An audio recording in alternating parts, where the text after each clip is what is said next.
दोन्ही संघाचे डिफेन्स या ठिकाणी ऍक्टिव्ह आहे। त्याच प्रसंगी या सामन्याची प्रारंभीची पहिली चढाई देखील या ठिकाणी केली जाते। संघ अलोरे आणि सुकाई पेडांबे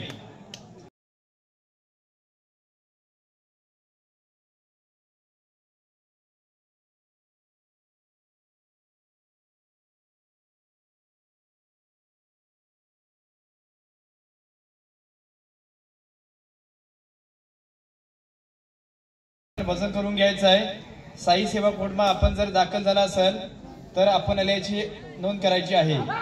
साई सेवा कोडमा संघ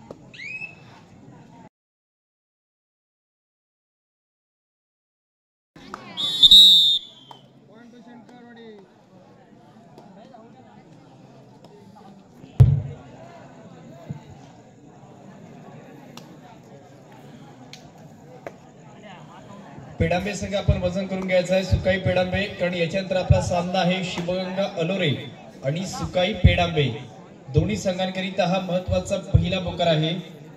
हा सामना याच्यानंतर होईल शिवगंगा अलोरे सुकाई पेडांबे, त्याच्यानंतर केदारनाथ अडरे आणि श्रीराम प्रतिष्ठान कामते अशा पद्धतीचा सामना होईल आणि त्याच्यानंतर विठलाय उंडरेवाडी आणि साई सेवा कोंडमा। परंतु अद्यापही माझ्या मते साई सेवा कोंडमा संघ या ठिकाणी दाखल झालेला नाहीये, त्यामुळे ज्या ज्या संघांसाठी कॉलिंग केली जाते त्यांनी सज्ज राहायचं आहे। शिवगंगा अलोरे सुकाई पेडांबे याच्यानंतरचा सामना पहिला पुकार, त्याच्यानंतर श्रीराम कामते आणि केदारनाथ अडरे दोन्ही संघ सज्ज राहायचं आहे आणि विठलाय उंडरेवाडी आपण वजन करून थांबायचं आहे।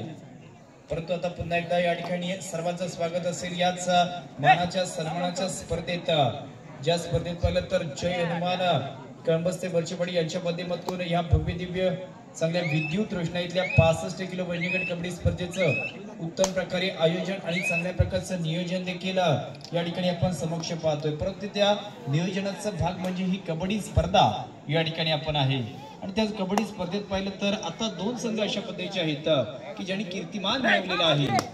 एक बाजूस या ठिकाणी गोकुळ गावातील हाच वक्रतुंड गोकुळचा संघ आहे, ज्याने देखील या वर्षात 2 ते 3 अंतिम चषकामध्ये नाव करणारा हा गोकुळचा संघ। परंतु इथे मात्र पहा ज्या खेळाडूच्या नावाचा उल्लेख अशा पद्धतीचा आहे की गोकुळ संघाचा आणि गोकुळ गावातील कोहिनूर हिरा म्हणून ज्याला संबोधलं जातं त्याच पारसने हा गुण प्राप्त केला। परंतु ज्या खेळाडूच्या नावाचा उल्लेख अशा पद्धतीचा की बंगाल एक्सप्रेस म्हणून ज्याला आपण पाहतो तोच विनय बंगाल या ठिकाणी पात्र पहा बोनस गुण प्राप्त करतोय। एक जबरदस्त अशा पद्धतीचा खेळ याच खेळाडूने केला होता।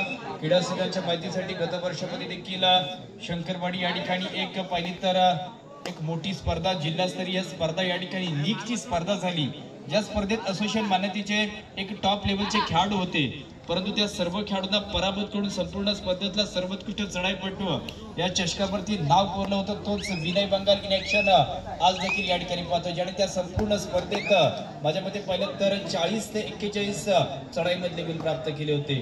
तदनंतर या ठिकाणी त्याचा साथीदार आपण शिवमला देखील मैदानामध्ये पाहतोय आणि तो देखील पहा एक मध्यस्थी खेळाडू आहे, एक सहाय्यक उपराक्षक खेळाडू आहे आणि अशा पद्धतीचा हा खेळाडू जो आपल्या संघाचा तारणहर्त आहे आणि तो ही चढाई देखील या ठिकाणी करतोय। त्या संघात देखील आपण चांगल्या प्रकारचे खेळाडू या ठिकाणी पाहतोय, ज्या खऱ्या अर्थाने याच जय हनुमान। परंतु ह्या ज्या स्पर्धा आहे त्या स्पर्धा पाहण्यासाठी अनेक क्रीडासिक दाखल झालेत, परंतु रेलिंग वरती कुणी जोर देऊ नये। सर्व क्रीडासिकांसाठी महत्वाची भूमिका आहे। क्रीडासिक या सूचनेकडे लक्ष द्यायचं, आपण रेलिंग वरती जोर द्यायचं नाहीये।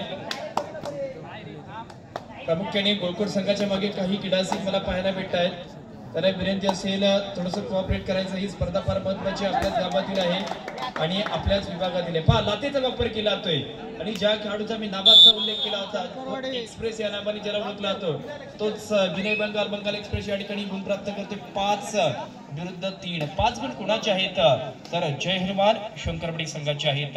तर 3 गुण कोणाचे आहेत तर गोळकोट संघाचे या ठिकाणी आहेत. परंतु त्या विनयने मात्र चढाईमधले गुण प्राप्त केले आणि आता पकडीमध्ये देखील गुण या ठिकाणी प्राप्त करतो. म्हणजे अष्टपैलू कामगिरी या ठिकाणी केली जाते. अष्टपैलू या ठिकाणी कामगिरी देखील त्याच्या माध्यमातून या ठिकाणी होताना पाहतोय. आणि तो खेळाडू पहा फक्त याच चिपळूणचं भवितव्य नाही आहे तर याने देखील यावर्षी पाहिलं तर पुणे या ठिकाणी दाखल झाला होता. कोथरूड विभागाला देखील त्याने रिप्रेझेंट केलं आणि देखील कोथरूडचा संघ सेमीफायनल पर्यंत पोहोचवण्याचं पुणे जिल्ह्याला रिप्रेझेंट करून एक चांगली कामगिरी केली होतं. म्हणजे खऱ्या अर्थाने आपलं शंकरवाडीचं चिपळूणचं नाव ज्याने पुणे जिल्ह्यामध्ये नेलंय तोच विनय बंगाल या ठिकाणी या मैदानामध्ये पाहतोय. प्रत्युत्तर दाखल या ठिकाणी युवराजची ही चढाई संपन्न केली जाते.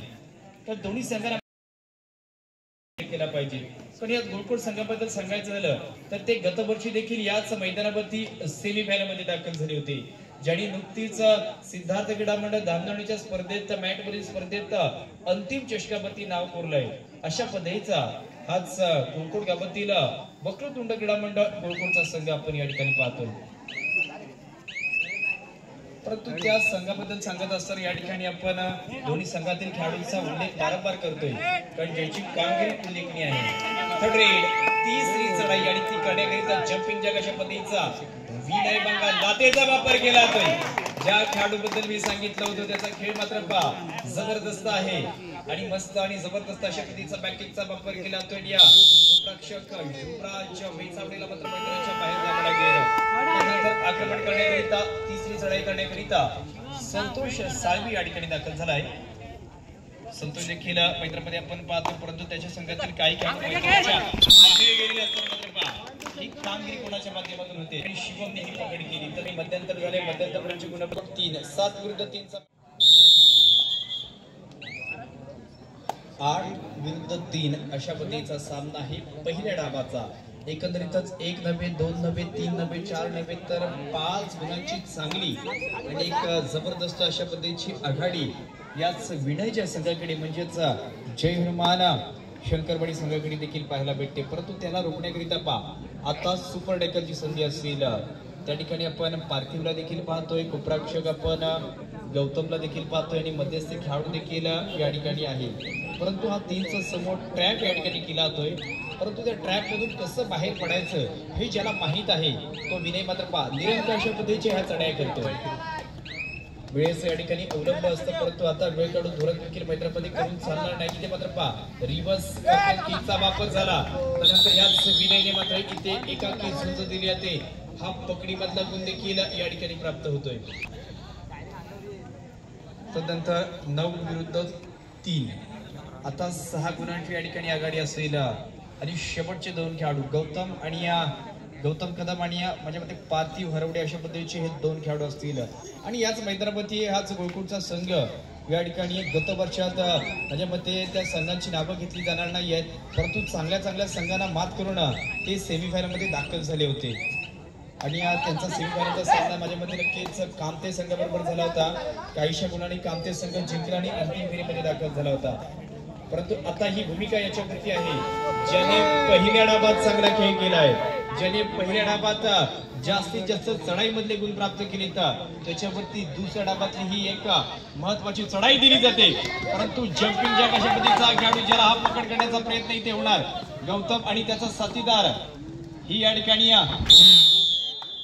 पकड देखील फार महत्वाची चांगल्या रीतीची महत्वाची पकड केली. सुपर डेकर झालं.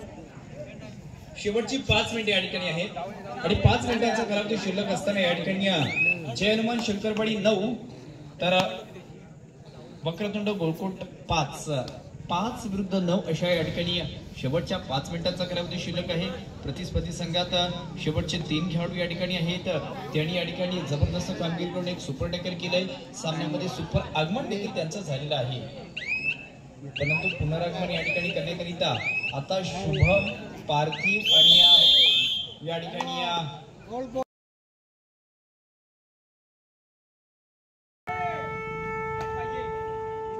आता या ठिकाणी पाहायचं,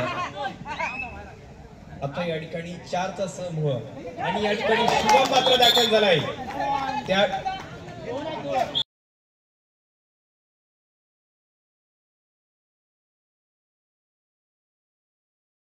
संघ नाव करणार याचं उत्तर 3ऱ्या दिवसामध्ये केलं जाईल. शेवटची 4 मिनिटे या ठिकाणी आहेत.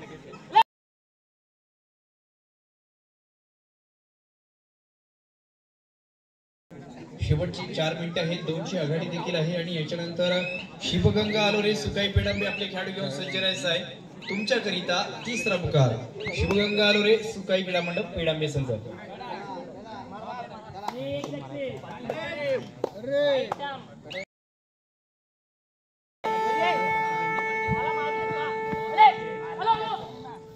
आता मात्र या ठिकाणी पाहायचं 30री चढाई होते.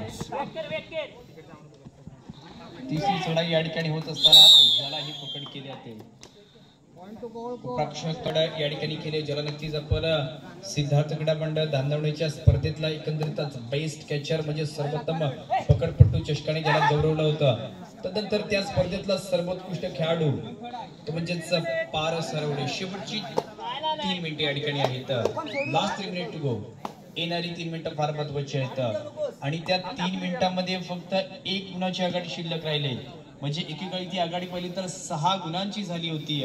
कारण तो सामना माझ्या मते 9 विरुद्ध 3 अशा पद्धतीचा होता. त्या सामन्यात जवळजवळ आता या ठिकाणी कमबॅक करून फक्त 1 गुणाची आघाडी शिल्लक राहिली. म्हणजे हे धोक्याचं स्वरूप कोणासाठी असेल, परंतु फायदा देखील होऊ शकतो. जर का आता शंकरवाडी संघाने सुपर टॅकल केलं तर त्यांच्याकरिता फायदा आहे, परंतु पारसने गुण प्राप्त केलं तर त्याचा संघ चांगल्या स्थितीमध्ये जाणार आहे. त्याचवेळी मात्र पाहायचं इथे काय घडतंय. 2 गुण शंकरवाडी संघ विरुद्ध 9. निदान दोषीवरती इथे आम्ही याच खेळाडूला बाद करणार अशी भूमिका आहे, परंतु इथे नक्की जबरदस्त फॉर्म मध्ये असणारा खेळाडू विनायक बंगाल त्याला मात्र या ठिकाणी निदान दोषीवरती पकडून ठेवलं जाईल का. शेवटचं 2 मिनिटे या ठिकाणी शिल्लक आहेत. शेवटच्या 2 मिनिटांचा हा कालावधी या ठिकाणी शिल्लक असेल.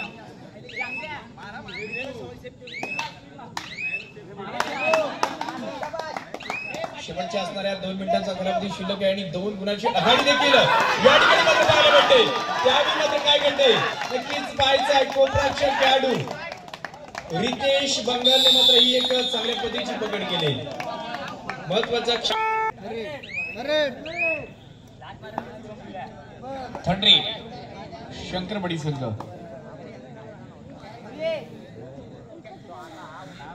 परंतु आता या ठिकाणी पाहायचं सर्वांच्या नजरा या चढाईवरती आहेत, कारण याच्यावरती या सामन्याचा निकाल असेल. शेवटचा 1 मिनिट घोषित केला जातोय. शेवटचे 60 सेकंद देखील असतील. 1 मिनिटांपेक्षा कमी मिनिटाचा कालावधी शिल्लक आहे.